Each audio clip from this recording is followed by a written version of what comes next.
You guys know what this is? This is coffee. And I've been chugging this all day long so I can get all your Nintendo indie news all within 5 minutes. Because these Nindies, that's short for Nintendo Indies, they can't just sit back and take a break. No, they gotta be all busy and create all this news for guys like me to report. So hang on your joysticks, we're kicking this episode into high gear. eShop news. Alright, here are your Wii U releases for both North America and Europe last week. First is Stealthing 2. Play as a clone escaping a high-tech testing facility. Test out your problem-solving skills as you're tested in over 60 different puzzles. You'll have to use platforming and stealth to find your clone brothers and escape together. Next is Falling Skies, the game by Little Orbit based on the TV show. Take command of a resistance squadron and strategically place them on the map to fight against the invading alien force. The game will feature over 90 tactical warfare missions and infinite side quests. Following up, we have Tetrabot & Co. land in the Wii U eShop as well. In this puzzle adventure, you'll guide a small robot and swallow blocks of matter and spit them out to repair different machines and move forward. Last on our list that released in both territories on the Wii U is Cosmophony. This musical shooter is designed for gamers seeking an original and intense gaming experience. Guide your fighter through the universe all to the beat of the music. And now, setting our eyes just on the European territory, the Wii U eShop saw the arrival of Jet Tailfin. Dive into this magical underwater world and compete in a high-speed racing game. Train and master the use of weapons and magical power boosts to become the best. Looking at unique North American releases on the Wii U eShop, we had Costume Quest 2. Explore time-traversing landscapes and swap out between costumes in this Halloween-inspired RPG adventure. Staying in the Halloween vein, Rock Zombies was also released. This action brawler has you fighting back the hordes of zombies in an apocalyptic world while you rock it out with your 3-member girl band. Finally, the last one on our list is Pixel Paint. This software lets you create your own pixel art all while using the intuitive gamepad.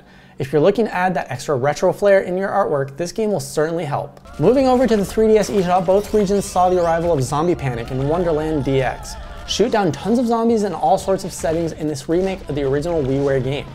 Additionally, North America received Whoa Day for those looking for a retro arcade experience. This hectic, retro-inspired game will have you running back and forth, killing aliens, all while trying to stay alive. Meanwhile in Europe, the 3DS eShop saw Arc-Style Baseball 3D released solely in that region. The game offers all the fun of baseball for those on the go using cute animated visuals. Development updates. First up, Over the Moon revealed that The Fall was such a great success that the profits of the game can go straight to funding the next 2 episodes of the series. The second episode is scheduled for an early fall release in 2015. The upcoming game Sportsball got a really interesting new trailer featuring a live-action performance. This title will feature 5-player co-op and fast intense gameplay. The game is set to come out this week in North America. Ittle has been confirmed to be heading to Europe November 27th.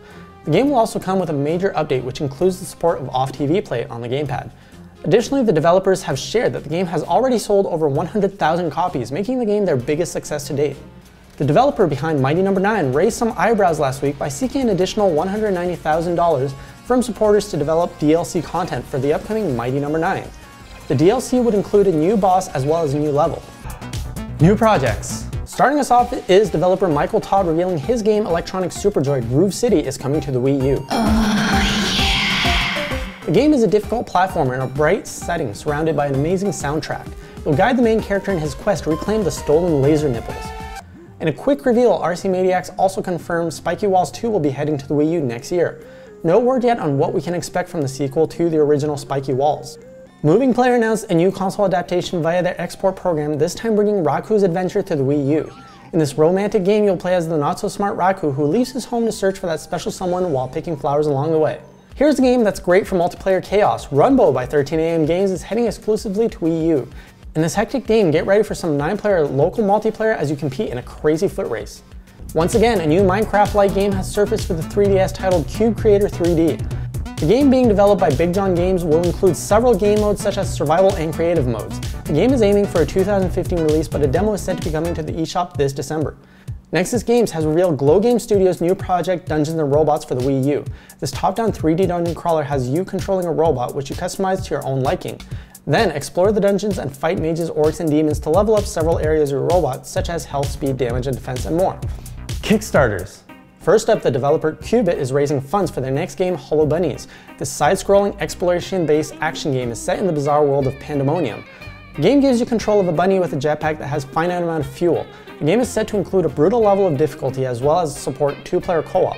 $15,000 is being sought for the project. And now for Enthusiast reviews. Shanlong had to go with Stealthing 2 and gave it a stunning 9.5 out of 10, praising the game for having tons of content, great gameplay, and some excellent visuals and audio. Jonathan, meanwhile, was busy reviewing Whoa Day for the 3DS and gave it an 8 out of 10 for its ingenious mechanics, addicting gameplay, and amount of replayability. Lastly, our man with all the indie hookups, Andy, got in touch with the developers behind Gunman, Clive, and got an exclusive interview. The devs shared their interest in porting both Gunman and Clive titles to the Wii U. Remember, for links to all these interviews and reviews, check out the description below. And that's it. All your Nintendo indie news for November 3rd, 2014. Whew, that was a mouthful, all of that. Thanks for joining me, as always. If you have any indie news of your own to share, simply send it over to indiecorner_me on Twitter, or of course you can reach us on Facebook. All these links are down here somewhere or in the description below. Thanks for joining me. I'll see you guys next week, and until then, keep on playing indie. This is coffee. I've been chugging this all day long so I can get all your